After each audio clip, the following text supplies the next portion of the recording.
Welcome to Goodish Girls. My name is Dallas. My name's Alissa. Welcome back. We're here. We only have a few episodes left. It's kind of sad. I on the last episode, if I don't tear up, it will be surprising.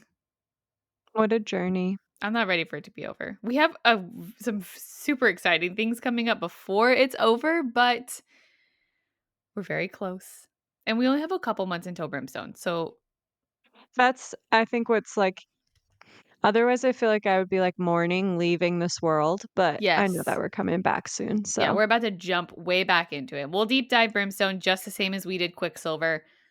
And it'll be amazing. And we have another book that we are going to cover for like a month or so once Quicksilver is over. We have not announced it yet, but we did post a little sneak peek in our Quicksilver like episode schedule on our social media. So if you follow us on social media, check that out. And if you know the book, then let us know. Put it in the comments and maybe we'll tell you if you're right. And again, we'll be announcing it August 1st. We're going to be announcing that. So once we do announce it, then you guys can go listen to it and read it and follow along for our deep dive. yeah, It's a very exciting exciting stuff. one. It's good. It's going to Yeah, be great. We're excited. I'm excited.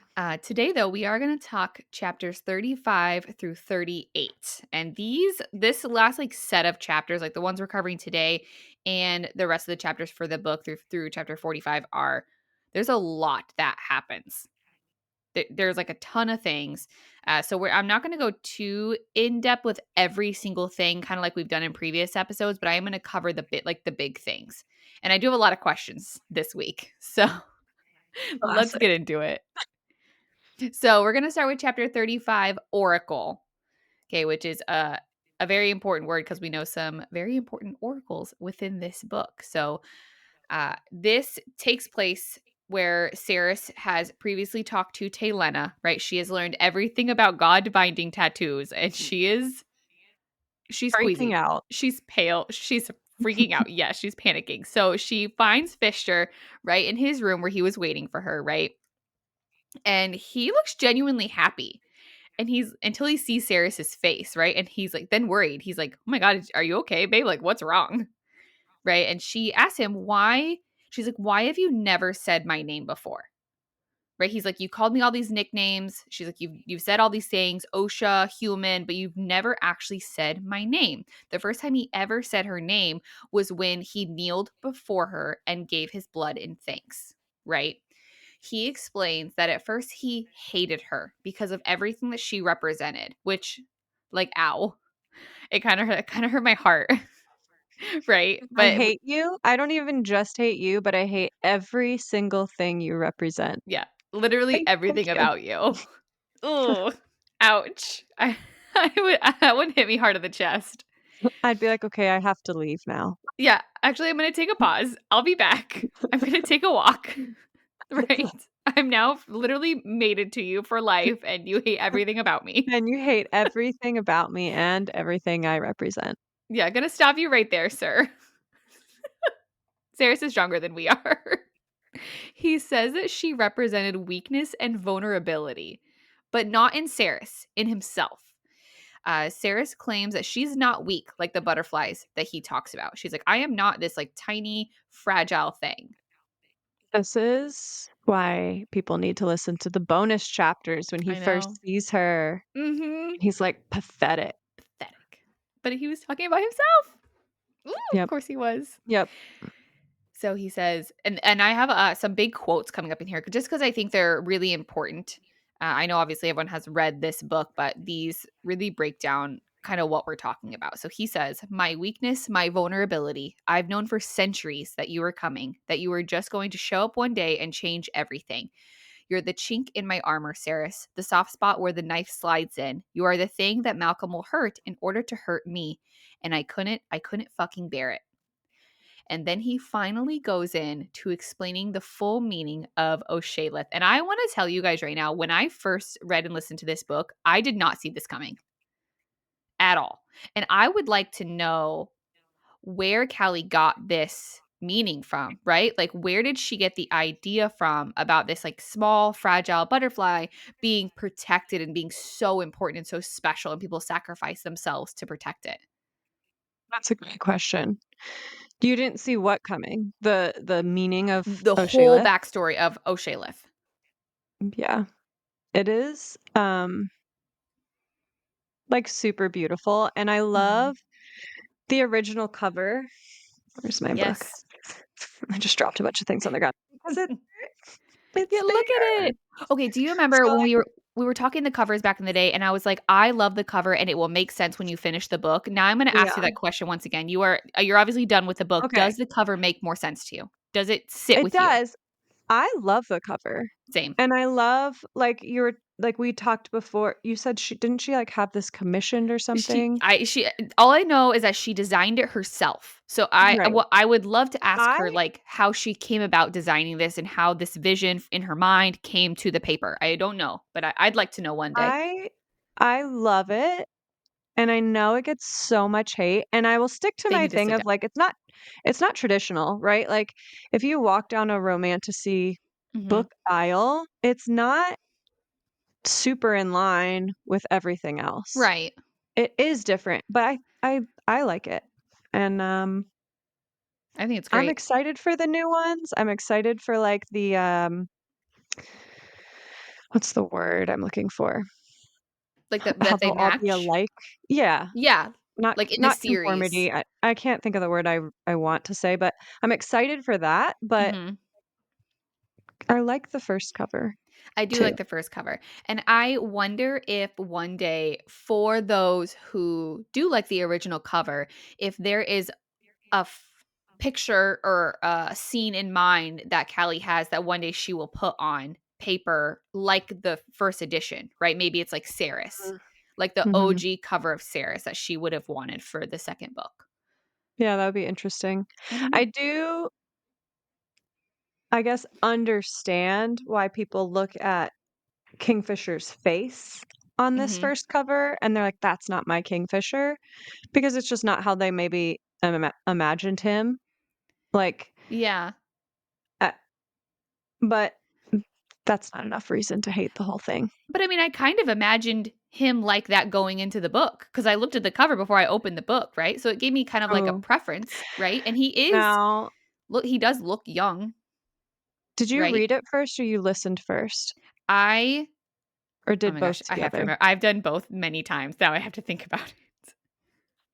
I I want to wonder if you read it first, I read it if it's first. different. Right, I think I because read it think about, first. like, you were looking at that book every time you opened it, whereas I listened to it first and, like, yeah, like, the cover's, like, itty bitty on my phone screen when I click on Yeah, it, that's fair. but So I'm those who not audibled. I'm not having to physically crack open that book Mhm. every time. I wonder, That's true. that's like a psych question. Yeah, That right. that's too we're diving too deep now, but, If we have any psychiatrist listeners, let us know what's happening. I would assume that would play a part into it. Yeah, you're probably not wrong. And I think I have different versions of Kingfisher in my mind, like whether or not I read it or listen to it or like where we're at in the book. That's And fair. I am worried about not that I'm worried, I am interested to see what the movie brings, right? Because there's a lot Yeah, of pressure on who they're going to cast. I I think still you will be stick the toughest critic. No, I probably won't. I It'll be fine. It'll be fine. I do stand by my request with Anthony though that they hire an actor and then they dub his voice over. I'm 100% here for that. Same for Saris. They We'll could just see. bring Stella in, bring Anthony in. I'm gonna submit to be the Quicksilver. It'll Oh, be yeah. Oh, great. yes. Oh, yes. I can do the voice. Oh my gosh. Yeah, we know we got way off topic. But either way, That's okay. one day I would like more no hate information on that cover, right? If I ever get the chance to ask her, I'm going to preface it. No hate on this. Like, I love the cover. Yeah. People who listen to this probably also love the cover, but I don't know. So, the meaning of O'Shaleth, something again I never could have guessed. And I usually can try and figure out what happens in these fantasy books and these romantasy books. Mm. This was not something I saw coming. What he says was the O'Shaleth hatch once in most Fae lifetimes up north in the wastelands far beyond Ashen Sky, where the dragons used to live. The air's so cold there that it'll freeze your lungs if you breathe it in without a mask. No life exists there for long. But once in 1,000 years, the howling winds drop, signaling the coming of the Oshalith. News of that event travels quickly. That's when the bravest of our kind set out. They go on foot where no horse can go. When they reach the valley where the Oshalith hatch, they find the butterflies' cocoons and they shield them with their bodies. They give them whatever heat they can for as long as they can.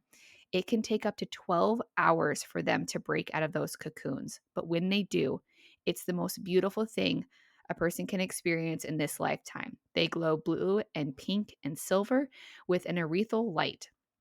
They have music, though no one knows how, a sweet, soft song that's capable of healing. The Oshalith mate and lay their eggs, but once it's done, they fill the air and they dance. Protecting them while they live is considered a sacred rite that many die in order to perform.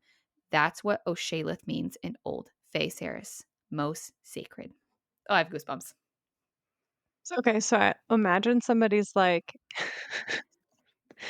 I hated everything about you and everything you represented.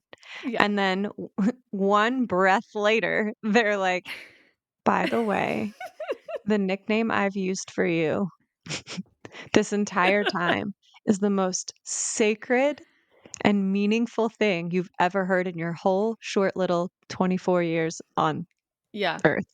Not on Earth, but you know, Hmm. like That's some whiplash, it's like emotional whip. whiplash. Wha-cha! Yeah. Yeah, and me all you were like, we get babe Yeah. or honey, right?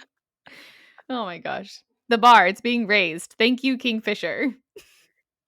So yeah, poor Saris is like trying to take all this in, right? And Fisher also explains that every name means something and they all have fake names, essentially for protection, right? He says all names hold power in this place. Every name means something. We have true names that we don't share with anyone, not our friends, not our families. Our mothers are often the only people who actually know it, and even a mother might use her child's name to her own advantage in pursuit of power. This paragraph right here, I think, is probably one of the most important paragraphs in the book, right? Because it tells us that Renfis is not Renfis, Lorreth is not Lorreth. Mhm, Kingfisher, we know it, that's not his real name, right? But like Danya, Everlane, all of them, none of their names are really what they were given when they were born. mhm.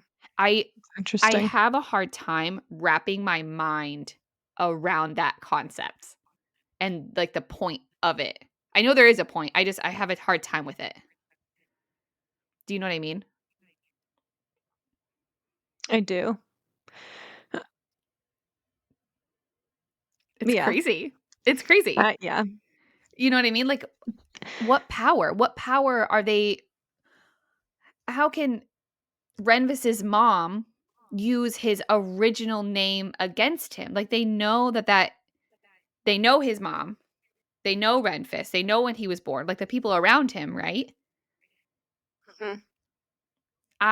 I hope, and I think that it will happen. I think in book 2 in Brimstone, I think we will dive further into that and the reasoning. I mean, we know the reason behind it, but like how that works, right? So, does this bother you so much because you don't know everyone's real name? Maybe. Yeah, probably. Because when you're reading it, you're like, okay, I don't know Kingfisher's real name. Like, I don't know one Right. person's real name, but then you learn you don't know anybody's name at all in any way. Like, everybody's name is fake. Everybody Mhm. has like pseudonym. Except for Saris, I Yeah. get right. Except for Saris, because technically from Zilvarin, so I don't think they do that over there. I think her name is her name, right? Yeah. Which is so funny because remember in, like, chapter 1 when she's like, "I won't give you my name." Like, Yeah. you have to do more than that to get my name. Yep. It's interesting. A name is very important in this book, in this series. Yeah, even I mean, even going back to, again, Kingfisher not calling her Saris, even though he Hmm. knows her name. He Right. refuses to call her that for so long. Yeah.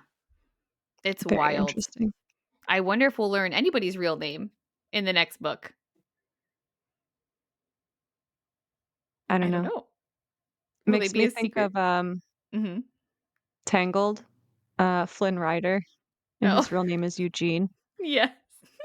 What if Eugene. Kingfisher's real name is, like, George?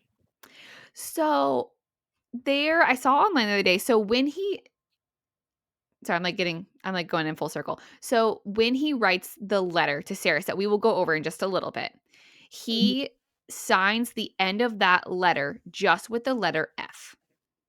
mhm. It could be for Frank. Fisher, Fr Franklin, Fitzgerald, Frederick. Fred. Freddie! Fred and Bill. Oh, oh, no. Yeah, that's not as intimidating as Kingfisher. I'm just Yeah, I don't thinking of know. other F names now. It's gonna be something crazy we could never even think of. I But it also also could just be Fisher, now like now that Saris is in this world, everybody knows her name is Saris. mhm. So what does Yeah, so that she mean? can't I don't know, she can't She there's no never had protecting her from that.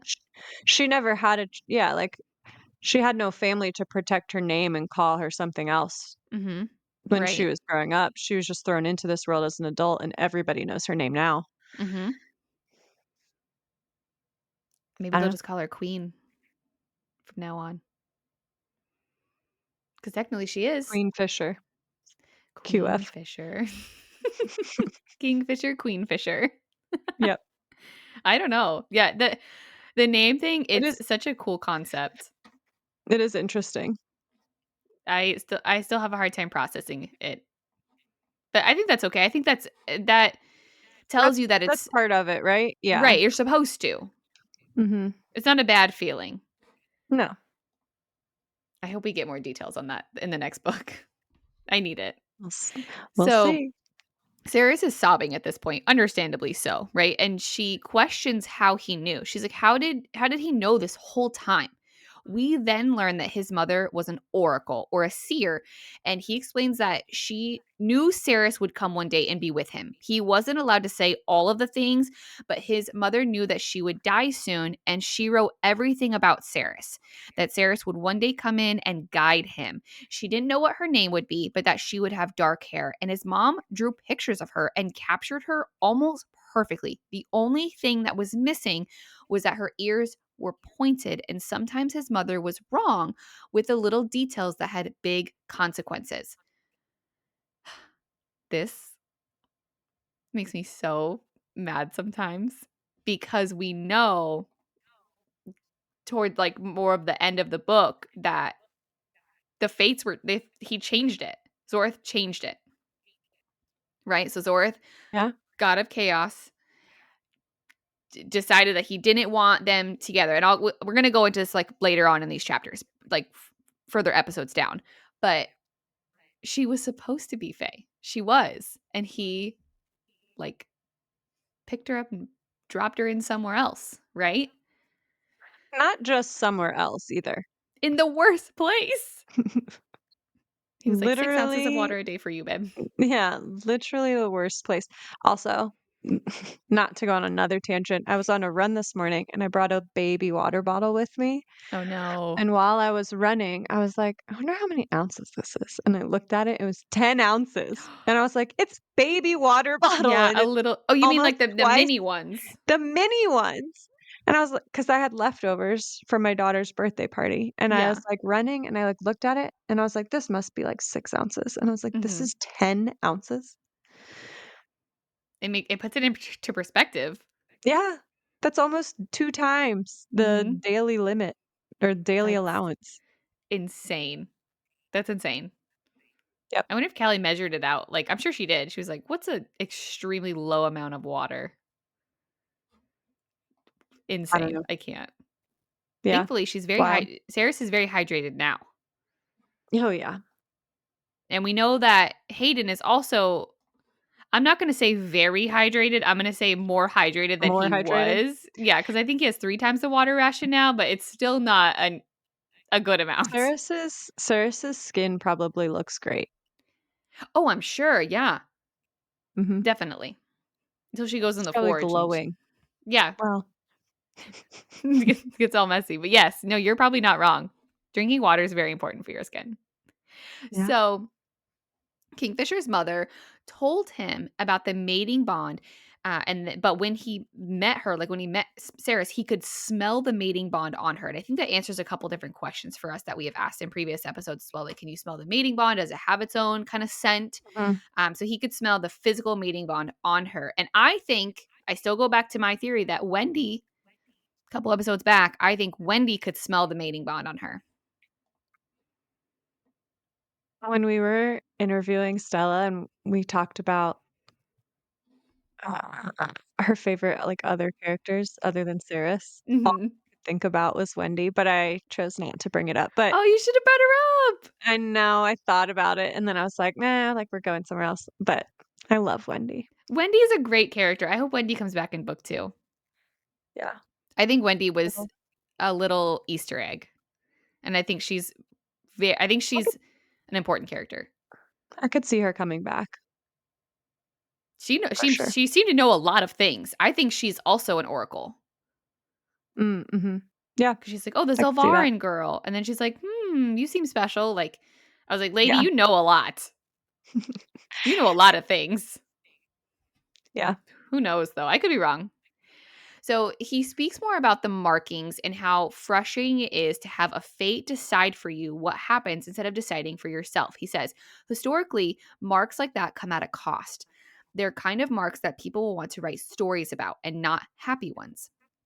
And then Fisher finally opens up about how he's feeling and he's legit unwell. He sees things and hears things, and he says it's getting worse. It gets worse all the time, right? And when Saris offers to make him another relic, he replies with, "This is not just a relic. It's warded with spell work too. My mother went to the witches and had it, along with a number of other items made for me before she died, things she knew I'd need." The Um, witches. the witches? Other items? Can I have a list? It doesn't give us a Do we list. th do we think in the next book, in Brimstone, is Fisher going to get, like, way worse, and Saris is gonna have to go to the witches? Maybe. Oh, that. Wow. I didn't think of that. I didn't Maybe. until just now, but I love it.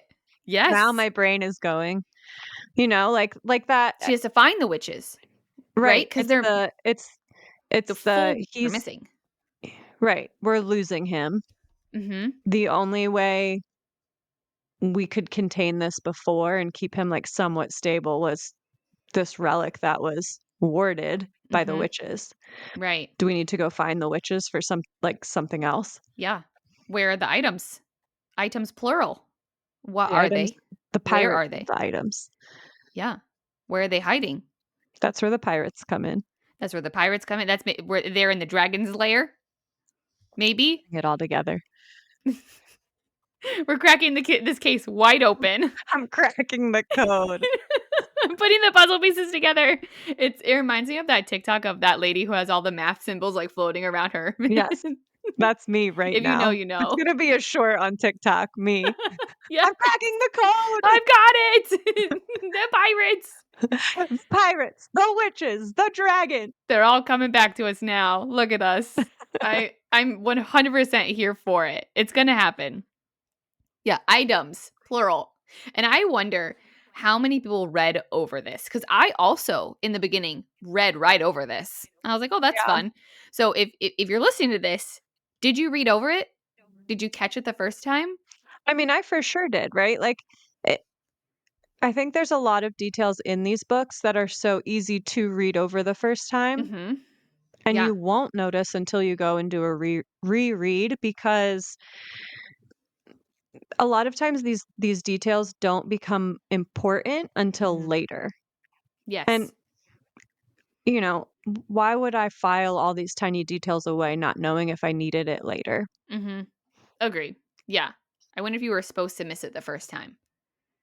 Right. So Uh, interesting.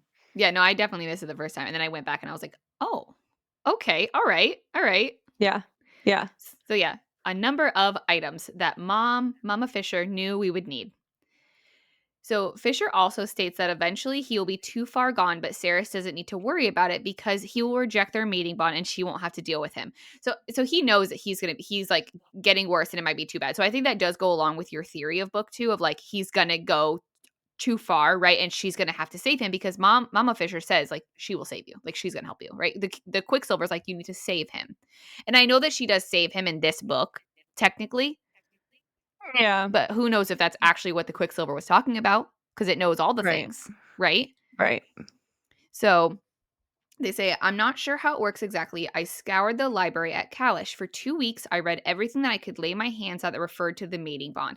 I wanted to find a way to prevent it from forming in the first place, even though I knew it was already too late for that. And y'all, I finally found what he was researching in the tent. I don't know if you remember a couple episodes back. There's Yeah. books all over this tent. There's a rug, there's all these things, and there's books everywhere. And I was Mm, like, what was he looking up? And it was indeed said mating bond and how to prevent it. He was unsuccessful. Yes, finally an answer such a to I was like, such oh my a gosh, sad finally. I looked for that forever. Could not what figure a it out. sad concept to reject a mating bond, something that's so rare. Yep.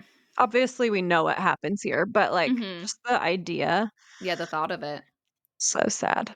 He doesn't say whether or not it's painful. So I wondered, I like, mean, does he's it always in pain, right? Like, that's it true. in some way or another. Hmm. Yeah, that's true. So, Fisher wanted to find a way to prevent the bond altogether, but all he found was how to initiate the waiting period for acceptance, which we know that he did, right? Because he can like glamour them and Right. initiate that. So, he decided that he was going to reject it all, and Saris is pissed. She's like really upset, and Fisher notes that the priority is getting Everlane and getting Saris home to her family in Zilvarin. And this is where I was so proud of Saris because she says, no, no, really, I'm thrilled that you've had so long to think about all of this, that you've known for hundreds of years that I was going to show up in your life, that you knew that what those tattoos meant, and you got to decide that you were going to reject me for my own good and send me packing back to Sylvarin. I'm ecstatic that you made all of these awful, difficult decisions on my behalf, Kingfisher. Yes, girl. Yeah. You should have been told. Now Miscommunication trope. now, do I think he should have said it immediately? No. Fair. Again, that my continued argument, episode to episode. Do I think he should have said something before just, like, shipping her home? Yeah. Yes. Like, let her have her decision, right? Don't keep her completely in the dark forever, Mhm. but also, maybe not say it immediately because I don't know what would have happened there. She's so angry with him right now. Rightfully so. I wish he would have given Yeah. her like Oh, a yeah. little breadcrumb besides they'll fade probably.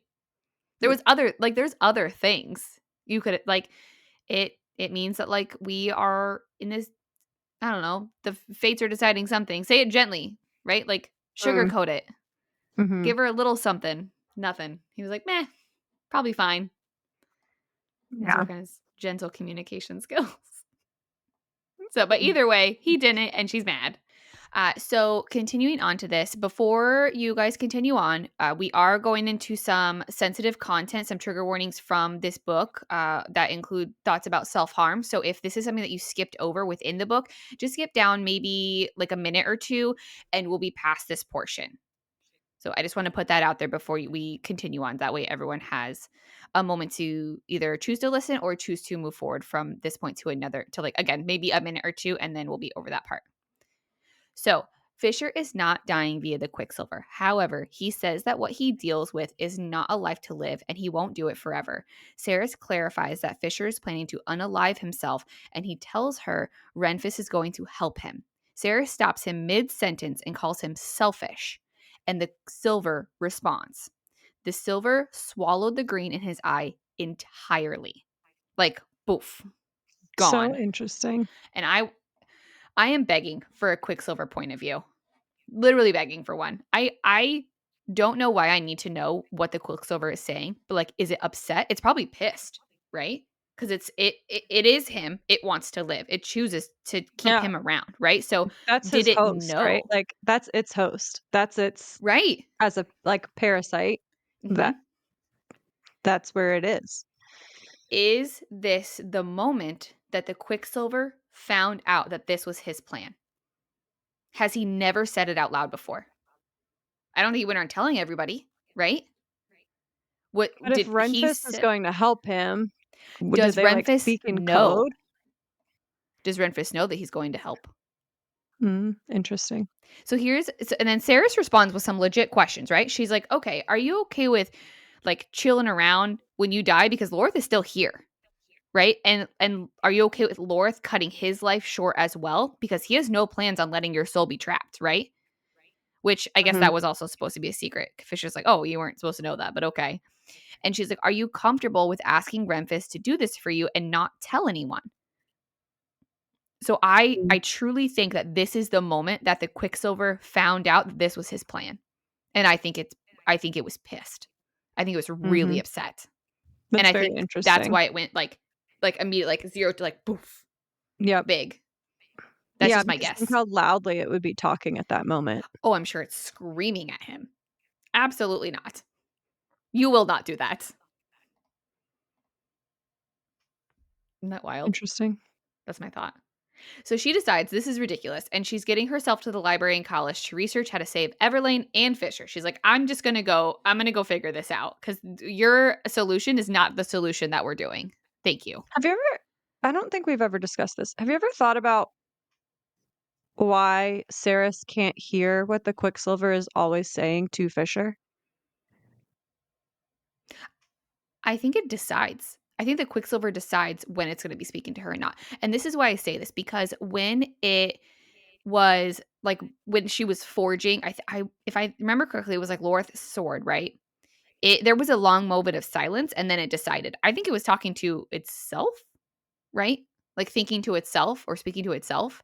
So I think it picks and chooses when she is able to hear. I don't think it's just able to hear her. Or like I don't think she's just able to hear it when she wants to. If it chooses not to. And it yeah. Yeah, I guess everywhere else the Quicksilver has been, it hasn't had anyone else to talk to. Yeah, so it's like, "Hello, hi, I'm here. I'm right here. Talk to me."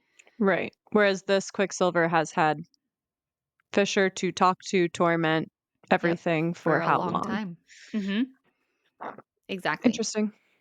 And not that it has internal thoughts, right? Like it is a sentient being. Maybe it kind of has, I guess, internal thoughts, right? But Mhm, or and then it can choose for it to be external, like to Ceres. Just like it mhm. can choose when it talks to like Carrion, right? When Carrion gets his sword, when Lorth got his sword, they were like, "Oh, I can hear it," right? And it's like I'm choosing now to share my words with you. I see. Yeah, just That a would be thought. my guess. No, it makes sense. It's a good thought. As we were discussing this, I was like and saying like, "Oh, the silver, like, overtook his entire eye," and thinking, like, it's probably screaming, like, Mhm. just thinking about it speaking to Saris, but that does make sense to me. Yeah, and I think it would be a very different story if she could hear all of the things that it says to Kingfisher all the time. She'd be insane. Oh, for sure. Just like he, you know, half Mhm. is, where he Yeah. has those moments where he's like, "Shut up, like, Mhm. stop." Yeah. No, I think it would be a totally different story. I think it does pick and Very choose. But that wraps up interesting. that chapter. Mhm, She's like, I'm gonna go find things and fix it. Here we go. And then we jump right into 36, Iseabail. It does look like Isabel, like Isabel. It's not, it's Iseabail. Just for clarification of pronunciation if you did not use the audiobooks. So after Saris finally goes and gets some sleep, she makes her way to the library as she said she was going to do. And this is where we learn that the last of the witches abandoned Yavalia 100 years ago, and no one has seen the Balquitter clan in twice as long. So we know that there were witches, right? And then in the previous chapter, even Kingfisher mentions like my mom went to the witches. So we know that witches exist in this realm, or yeah, they they used do. to at least, right? So they have to go find one in order to save Everlane. Telena says that they need one to out. like put Everlane in a hold. So essentially she can get the venom out and it can take weeks. So we need someone to put her in like a trance, essentially, like put her comatose. It is noted that there are some half-witchens in Fulton's Gap, and they can shadowgate that far without Bellicon sensing the magic and showing up there because they're obviously still hiding from him. Carrion asks to tag along, but is denied because seducing the half-witch will not help them. He agrees, and he wants to do it just to say that he did it. So good on you, Carrion. He wants to add that to his checklist. I think he has a little book that he writes in, like a little tiny book. Carrion's accomplishments. Yes, that's what he would name it too. 100%. So Daniel offers to go with 2 hands because Taylena healed them. Hands are there. That's right. I was like pretty sure she was not going to get a hand back, but she got it. So Fisher, Renfis, and Danya go. She's ready. She's ready. She's like, I'm going to go with you guys. I'm ready. Send me out. She Put thinks me she's in, jazz coach. hands. I have 2 hands. Send me out, coach. Here we I'm go. ready. I can't. Well, they're both full grown too. They're not it's not a baby hand No anymore. baby hands. No Deadpool hands. No baby Deadpool hand. So they're all going, and they're gonna go find the half witch. And when they return, Renfis is really upset. They are about to make a deal with them, and Danya tells them it's the least that they can do since they left the Fae to clean up their messes and basically betrayed Yavelia. Everything went south after that, right? And then Lorreth chimes in and he says, next time she tries to hit me, I'm going to put her over my knee and spank her, and not in the fun way. Lorreth, are you taking requests for like can we get in line? Is that like a thing? And this is where I like went like just a little feral. I'm trying to be professional on my podcast, but there's got to be a waiting list, right? Like Danya can go first and then we can go. Oh my God. I can't. That's immediately what I thought of. Danya should be so grateful. So Look, yeah, she ruined she everything. has 2 hands. And she's gonna get spanked by Lorreth. Yes, She girl. has nice looking men around her. Yep. We're gonna talk about it at our girls' brunch. Oh my God. I can't. So Danya ruins everything, right? So Danya is being returned to Erin, and Fisher is going back to them on his own to smooth things over with them. So Fisher's like, "You're done, babe. You're going home. I'm gonna take you back. You don't have an option, and I'm gonna go fix things." Which, again, I still stand on my Danya train. Very bad decision. Girl needs to learn how to hold the tongue just a little, but I think it does again speak to where she lands in the pack because they're like, God damn it, Danya.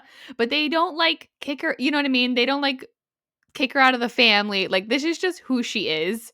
She's one of the boys. She's got a big mouth and they love her anyways.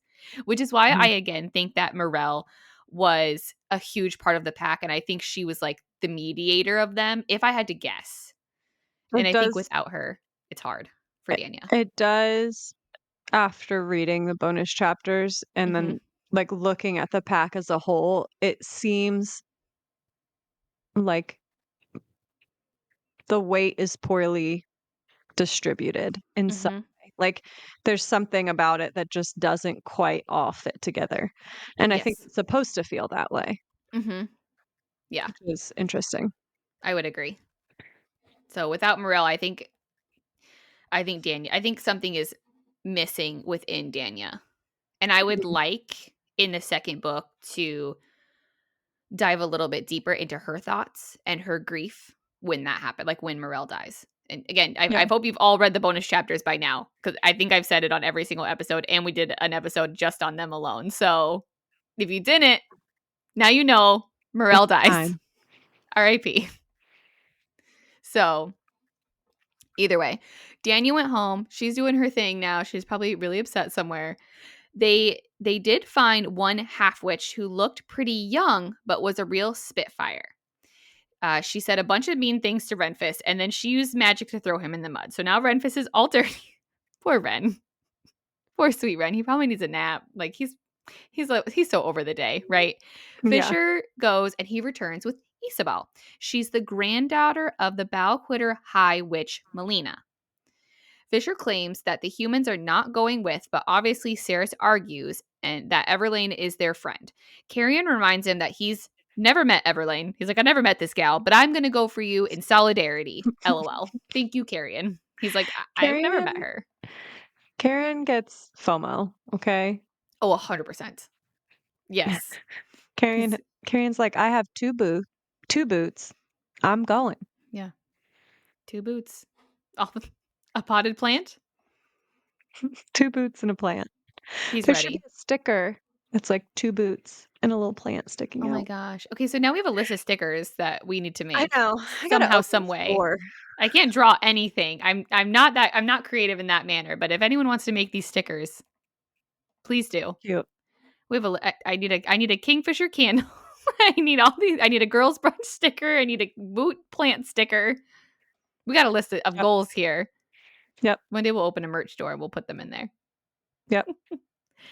So he claims he is too pretty to die old and that he should definitely go with. And so they all agree. The Fae, the warriors, the half witch, and the humans are all going to Gilthray. Bam. We close out chapter 36. Let's go. What a fun little pack that they have I now. know. The the You wolves, the you witches. you you've never played Dungeons& and Dragons, have you? Uh no, but Cass has tried to convince me to play it. I I feel think like that it I would would. be you would I think you would be so in it. We You wouldn't be able your to get husband you runs back one, right? out. Oh, yeah. Austin, can I be a Oh very my god. uneducated newbie in your D&D group? I swear to God, the door's gonna swing open. You can hear He's his gonna now. telepathically know you just said that, and the door's gonna swing open. He's gonna be like, "Yeah, He's like sitting when on you the want me to go." couch. He's like, they're talking about Dungeons and Yeah, Dragons. I can feel yeah. it. I This would try it. this group of, you know, Mod Podge humanoids Yeah. is the makings of a D&D campaign. Like, it's what every campaign is. So, And I get to pick what I am, right? I get to like yeah, you get to right pick. and I can do what I want. Essentially. And then he rolls the dice, right? Cuz he decides And what so do is my you. fate. S so do you. Okay. I'm You going to say, need like, "I wanna written do this." directions. Yeah. You say, like, "I wanna do this," and he'll be like, "Okay, roll this dice," and depending on how high you roll, kind of, um, tells how well you execute whatever you're doing. But you can really do whatever you want. Wild. I think I would have fun. I think you would have so much fun. I would have so many swords because I can have as many swords as I want, right? You get to pick, like, a certain weapon or weapons to start, but you can Okay. collect along the way Oh, all right. and All buy right. more and win things and find treasure. Bet. I'm in. Sold. I need written instructions. That's fair. It's And a I lot. need I need the other people on the D&D crew, team, squad, uh group that you have. Whatever, I don't know Yeah. what we call ourselves now. I'm going to put myself Group. in there. The group, I need them to preference that I've never done this before so that way they don't sigh in exasperation every 2 minutes when I ask questions. No, that makes it more fun. Okay. They're like, this girl's wild. So we are jumping into chapter 37, much sharper. So Everlane is still with Malcolm and they are attempting to put a plan in place to save her. Fisher asks for just the night for him and Saeris to get all the problems get all the problems outside, like leave them outside and focus on just them. He opens up a shadow gate and instead of going to Kalish, they go back to the apartment above the bakery. There are candles everywhere and Fisher cascades the room in shadows. Things are getting very romantic, and Saeris starts to feel the god-bound runes across her body. She feels them everywhere. Her wrists, her spine, her stomach. This was them being unglamored? Question mark. This was them setting more into place. Like what Maybe, was like, this? asking the question again since he initiated, like, this waiting period. Oh, like her body Like, is it asking like like are you ready? yeah, Oh. no. Okay, interesting. That's a good thought. I really didn't know. I was like, because she said that she could feel them in all these places, right? And then one of my legit favorite quotes of this whole book happens. I quote this line to people all the time. And even when I was re-listening this in the car the other day to get ready for this episode, had like my steering wheel and I was like, no one will ever fuck you the way that I fuck you, Saeris Fane. I'm about to introduce you to all 7 gods. And when you meet them, don't forget to tell them I'm the one you worship on your knees. Ah! It's the best There it is. line. Yep. I want to know, when Callie Hart wrote this line, did she also scream out loud afterwards? I Did think she know it was going to be the best line? this is the line that the chapter was written around. I think she had this line, she came up with this, and then she wrote the chapter around this line. Ooh, It's like when you're yes. like, as someone who used to write music, it's Mhm. like you get the hook and you're like, "Okay, that I know that sells." Like, I know that's the hook of Mhm. the song or of the chorus or whatever. I'm writing Yeah. the whole thing around it. Okay. All right. Yes. Oh, it's the best line. I'm obsessed with It's it. good. I Yeah. want that. Can I have that on a sticker? Can someone put this whole line on this quote on, on a sticker for me? I want it on a Not, sweatshirt. not work appropriate, though. No, I won't It put it on can't that go one. on your I work won't put it. water bottle. It will not go on my work water bottle. I'll put on a different water bottle. It'll My go work on your water bottle is pretty podcasting full, water bottle. honestly. Like it's it has all Yeah. my bookish stickers. Has our It's podcast gonna sticker on it now. But there's no it's room for gonna that go line. we'll get you a podcast water bottle. It can go on that one. Yes. And I'll just use it during podcast stuff. It will Mhm. have all the Yep. fun stickers on it. Yes, 100%. So, best line finally happens. And now they are officially, the tattoos are officially unglamored at this point, which goes back to like when she was feeling something. Were they being unglamored in that moment? Was her body asking the question one more time? Maybe both, right? So she sees Mhm. the tattoos on her skin once again when Fisher removes the shadows just enough. He asks if she is afraid to see them, but she said that she is not, at least for tonight. As everyone is being introduced to all 7 gods, Fisher starts to get new tattoos on his skin, right? It says fresh runes chained his collarbone, interlocking, and they're bold. The design on his neck looked like feathers at first, and yes, they were feathers, the outstretched wings of a majestic bird, flashing metallic blue and green, fanned around either side of his neck. So it's interesting because the wings coloring is metallic and actually matches the one on Saeris because she also has metallic tattoos. So there is some resemblance there as well. So we finally find out why he never got any tattoos before, right? Why was she the only one getting them? And Fisher, it's because Fisher has accepted the bond officially, right? Saeris brings up the issue that she is literally just a human, and he agrees that her lifespan is inconvenient, but he doesn't care and he would spend minutes with her if that's all he had. Saeris panics and he's like, "Girl, are you okay?"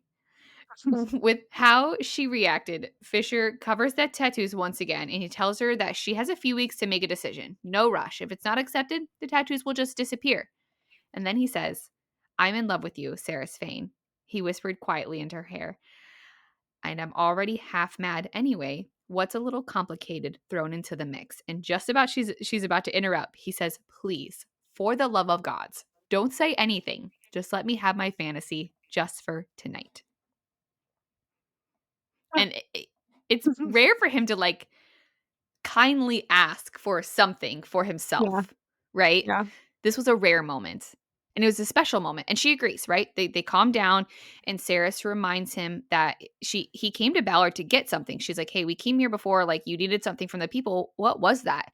And he says that he came here for a little hope. Oh, that wraps up that chapter. Yeah, What a good one. yeah. So good. Then we go into chapter 38, Martyrs for Friends. So Saris wakes up in the apartment the next morning, but this time she's alone, and there's a shadow gate waiting for her. She immediately realizes Fisher is gone, and she knows that he went to do something stupid and reckless. I don't know how she knew immediately. It was just in there. She just knew, right? She's like, "Oh no." So she finds a note underneath the clothes that he had left for her. And I know that we've read the note, but it is a little bit long, but I am going to read it because I think it has some stuff in it that's important. So he says, "This may seem dramatic now, but it'll make sense in time, Saeris. Go through the gate. It'll take you back to Kalish. Wait there with the others. I'll send Lane back as soon as I can. Tell Iseabail to sedate her the second she comes through the gate. She'll be close to transitioning. There won't be much time. She'll want to go back through the gate before I close it, so you'll have to be ready for that. You'll have to stop her. This will be all for nothing if she jumps back through. Tell Lorreth to live his life. Tell him not to worry about me. I have endless patience and no interest in having martyrs for friends. Tell Renfris that I'm sorry, that he was the standard that I always held myself to, and Yvalia would have been a better place if I was as half as good as him. And you, Osha, I release you from your oath. You know how to make the relics now. A selfish part of me wants to beg you to make as many as you can so that my friends and their families can escape Yvalia before this realm falls. But I understand if you need to go. Find Hayden and Elroy. Help your friends. Then go exploring. There are countless realms out there waiting to be found. Make one of them yours. I've never been one to trust in the gods, but I choose to believe that all things come from the same place when life begins. I have hope that they return to the same place when it ends. I'll be waiting for you there, Saeris Fane." Signed, the letter F. Ouch. Yep. I hate when they wake up to a note. Mm-hmm. It's hard. But she would have stopped him. She would have tried. Oh, yeah. I mean, I think that's almost always it, right? Yeah. So here's my I question. do. Do you want to go first? No, I was just gonna say I love that he signed it F, but y Yes. yours F, so Is that an Easter egg? I don't know. Is he signing it for, because he's like, just call me Fisher, right? Did he sign it for Frederick. Fisher because that's what he's gone by? Is it an Easter egg for his real name? I don't know. Unsure. Did Mhm. he write this note before he brought her to the apartment, or did he write it after she fell asleep? After she fell asleep. You think so? I don't know. I don't know. It doesn't tell us. I'm just curious what you Yeah. think. I think he wrote it before. And, like, that was his plan. Hmm. To have one more night with her and then leave. Yeah, that tracks. It's really sad, though. It is sad, but it's very Fisher. Yeah. It sucks. I hate it. Yeah. But either way. Ah. So Saris leaves the apartment via Shadowgate. She steps back into Kalish where she startles Carrion. He's like, "Oh my gosh, where did you come from?" Right? He mentions that he was snooping for Fisher's diary, which he doesn't have, but found a book that had drawings of Saris all over it, but with pointed ears. She brushes the conversation aside. She's like, yeah, there's a book. It has my face in it. I get it. Because she's fueled with rage at the moment, right? And she heads to the library. She's going. Once reading the letter from Fisher, Renfis is obviously pissed. He's upset. The question comes up of, is there a pool of Quicksilver at Gilthry, which is where Fisher is, where he went, right? Because that's where the maze is. So Ren answers with, "No, not that I know of. There was one a long time ago, but Bellicon took it when he came into power. He merged it with the pool at the Winter Palace so it would be large enough to transport an army." We know this is incorrect, right? Because if I'm correct, the maze is located within Gilthry because it's surrounded by the citizens who are trapped and burned there, right? Mm. And then the floor breaks open, right? In the bonus chapters, the maze at the end of the Kindle one, the floor breaks open. Kingfisher jumps in. That is the pool. How would he have merged it? Did he like have alchemists way back in the day that like scooped it up and took it over to the other pool and poured it in? Right? Maybe. Or is this how Malcolm like and Bellicon, is this how Bellicon gets over back to Malcolm? But it was also like covered and now it's not covered. I don't know. That's a good question. Do you know what do you know what I mean? So Yeah. It's I have a lot of truly, questions about it. I never really thought about it. I kind of, like, read it and was like, "Okay," like, Mhm. took it for what it was and didn't Right. really think about that, but I also read it I think the bonus chapters would kind of affect how you think about this. Mhm. Oh, 100%. Well, and then it was there 2 pools then, right? Was there one pool that Bellicon took and merged with his pool? Because we know that the pool at at the palace is massive. And then I would was a assume second one that they didn't know about. I would assume, like, alchemists back in the day would have to do with that because at that time, you would want as big of a Quicksilver pool as you could get. Mhm. You could transport literal armies. Right. For sure. So I would assume that, but I I don't don't know. I have some questions about it though. That's for sure. yeah. So, yeah, because the group, they don't know that the ground open and that a pool was discovered and that Bellicon did not take whatever Quicksilver was there because they, like, Kingfisher can't tell them what happened. Mhm. So they have no idea. So this was disappointing to Saeris because she knows that somewhere in Kalish there is a pool she does not have access to yet. But if she did, she would make relics to go through it and over there to save Fisher, right? Because Fisher had told her, like, hey, in Kalish there's a pool. You can have access to it soon and then do whatever you need to do. So we know there is one there somewhere. We just haven't seen it. So there's pools literally everywhere. Yeah. Carrion breaks through this, like, grief that's going on right now. And he asked the question, how long is the shadow gate open before Saeris came through it earlier? And she says, like, maybe 10 to 12 seconds. So, like, once the gate opens, you pass through it. 10 to 12 seconds later, it then closes, right? Carrion has the idea that when Fisher opens up a portal to send Everlane through, that they would have 10 to 12 seconds to go back through that portal right to where Fisher is. This is the most Carrion idea ever, and it's It sure why I love is. him. It's the best. I do have some questions again, though. Is I mean, the portal is two ways, right? We know that it works. Mhm. Do you think that upsets the portal? I know the portal isn't like a sentient being, but do you think that I don't going think the so. opposite way is hard for it? No, I don't think so. Okay. I think it's just there. Like, it's like, It's like opening a door. uh yeah. Okay. Maybe I'm probably thinking too much into that. It's like going on an elevator. Like, the Right. elevator doesn't care, you know? Okay. Yeah, the doors are open and they close when they close. That's how I what I think at least. That's fair. That's fair. So Carrion has this wonderful idea and everyone loves it, right? And then he decides that he is going to help save Saris's, quote, asshole boyfriend, but he wants a fancy sword first. Good for you, Carrion. Okay. You deserve a sword. So Saris gets Carrion a sword, and this time the Quicksilver wants a good joke to bind itself to the previously created metal. So it's like an older sword from the armory, new Quicksilver that was also in the armory that Saris did not know was there. And it's like, I want a joke. And Saris tries and fails miserably to make it laugh, right? This bargain, this request was literally made for Carrion Swift Yeah. because he comes in with an absolute banger of a joke. He says, a husband turns to his wife one day and says, you know, I bet you can't think of something to tell me that will make me both happy and sad at the same time. The wife doesn't even need to think about it. She turns to her husband and says, your cock is way bigger than your brother's. This Quicksilver was for Carrion, and I 100%. imagine if you had a Quicksilver POV for this moment, this Quicksilver is probably almost excited to be in Carrion's sword, Yes. right? Yep. Like, it's just meant to be. It hears the joke and it's like, oh my gosh. It probably is like, bro, I've been waiting for you. you're here. What's up, my man? Like Yeah. it probably has the funniest voice. Mhm. I cannot. So good. So Carrion gives the new sword a bunch of other jokes and eventually a little touch of blood, not too much because it makes him queasy, to seal it all in, right? The sword needs to be named. And after careful deliberation, he looks at it and decides it looks like a Simon. And the sword likes the name.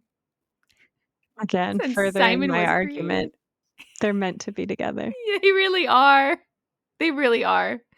So we learn that Lorreth is nervous that none of the things that Iseabail and Telena are setting up will actually work for Everlane because he says, this has never been done before that we know of anyway. The cure for the blood curse was lost over 1,000 years ago, and that only helped the Fae who had been cursed, not turned. Turned vampires need to die before they transition, and witch magic can't affect the dead. There's a chance Malcolm's venom will kill Lane before she can be healed, even if she is frozen by Iseabail's magic. So it's kind of a lot. Yeah. It is it's like a 50-50 chance, right? But and I feel like it's fair Adding for Lorreth to be worried. adding more stakes to the problem you already have. Yeah. It is interesting that he does know so much about the Curse of Four and their magic and how that works. And Yeah. here's where we get kind of fun. So Lorreth goes on to note that he doesn't trust Iseabail. He says, dragon lovers, they're the reason we're in this mess in the first place. If it weren't for them, there wouldn't be any vampires. Okay. Book 2. We find the witches. They ride on the dragons. Witches riding dragons over Kalish. Whoosha. Big wingspans. 100%. So we don't know the actual backstory behind this, right? Like we don't Mhm. know how the curse, all that stuff. But Iseabail says that her kind were tasked by Ruick Dianthus to find a cure for the curse, and they had no part in creating it. Do you think that Carrion flinched in this moment, hearing his dad's name again? Yeah. Knowing he couldn't be like, oh yeah, that was my dad. Like, well, like he can't say anything, right? Do you think he It's was like, definitely ah, it's definitely getting too close to home for him. mm-hmm. Agreed. Yeah. Agreed. Okay. Here it on our socials, things like that. And also in some of the fan pages that like our Goodish Girls group is a part of, there was a fan theory that was put out, and I kind of like it. So on our socials, someone noted that they think that Lorreth and Iseabail had a thing in the past because of this encounter, like a romantic thing. Because Iseabail tells the warrior, Lorreth, because she calls him a warrior, that he should be grateful that she helped his kind, and then asks what his name is. She's like, what is your name again? And he says, you damn well know what my name is. We've met before. And then he calls her a witch, right? And she smiles at him and says, I must have forgotten. And Lorreth is pissed. And this Yeah. is very not Lorreth behavior, Yeah. right? Very unlike him. I Mhm. and I agree with that fan theory. Like this is Yeah, I could scorned see it. lover kind of behavior. Yep. I could see it for sure. So I think that our beautiful redhead Iseabail and our wonderful warrior Lorreth had a thing. Maybe in book 2 they'll like come back together. Maybe. Lorreth deserves Or happiness. at least we'll get more backstory. Yes. But I definitely I had not thought of that theory before they had posted it too, so thank you for posting that. But yes, 100%. Lorreth and Iseabail. So Ren actually makes Lorreth apologize. He's like, no. Like, apologize. We're moving on. And he sort of does halfway, right? So Mhm. at that moment, right then, a black and angry hole opens up and things start flying everywhere as Everlane crash through it onto the table, breaking it. The gate was on the ceiling, the shadow gate, right? Up in the air on the ceiling, and they only had seconds to get everyone through it. Saeris is totally unprepared because this was supposed to happen at dusk and it was still light out, so she did not have her sword. Which, girl, you're getting ready to go to war. Keep your sword on. What what do you mean? Like it could happen at any yes, he said that time, but like Fisher left early, right? Like I just thought that was a little silly. She's like, I don't have my sword. I was like, girl, what are you doing? Yeah. Anyways, that's just me. So th- again, it's on the ceiling. They're trying to figure it out. Carrion went first, and then Saeris right after. As Lorreth was throwing Saeris up through the gate, Everlane attempts to warn her of the water, but it's too late, and things are going too fast. Everything was spinning, and gravity was wild as Saeris fell into nothingness. End chapter. Wild, right? Get real. Yeah. Things are getting very, very real. They're getting very close to Yeah. everything coming together. So yes, you have Carrion and you have Saeris as of the end of this chapter. That's who we know went through the gate. Mhm. Evelyn is now on the other side.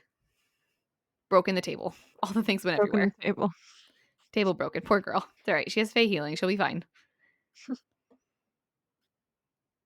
Wild. Yep. Those are some good chapters. They are a lot like we've been saying, but like a lot is starting to really pick up and the pace is starting to really pick up. Yeah. So Agree. If you loved this episode, please like and subscribe to our channel. Make sure to follow us on social media. We post a lot of things on TikTok and Instagram at goodishgirlspod. Make sure to check out our interview with Anthony Palmini that we had. He was very amazing. He's so nice. And I think it was a really good interview. There is a Kingfisher line or two in there for you. And make sure to check out our interview with Stella Bloom, the voice of Saeris. She was so kind and incredible. It was such an honor to talk to her. So I think you guys are really going to love these two interviews. If you have any theories on these last chapters, put them in the comments. Let us know. DM us. Share it with your bookish friends. Our Quicksilver deep dive is almost over.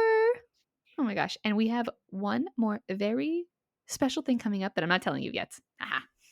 You'll find out in a couple weeks. soon. Yeah. So again, my name is Dallas. And I'm Alissa.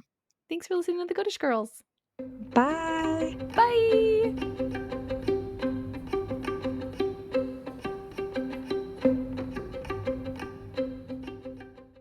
Can't get enough of the Goodish Girls? Follow us on social media for sneak peeks at our upcoming episodes and bonus content.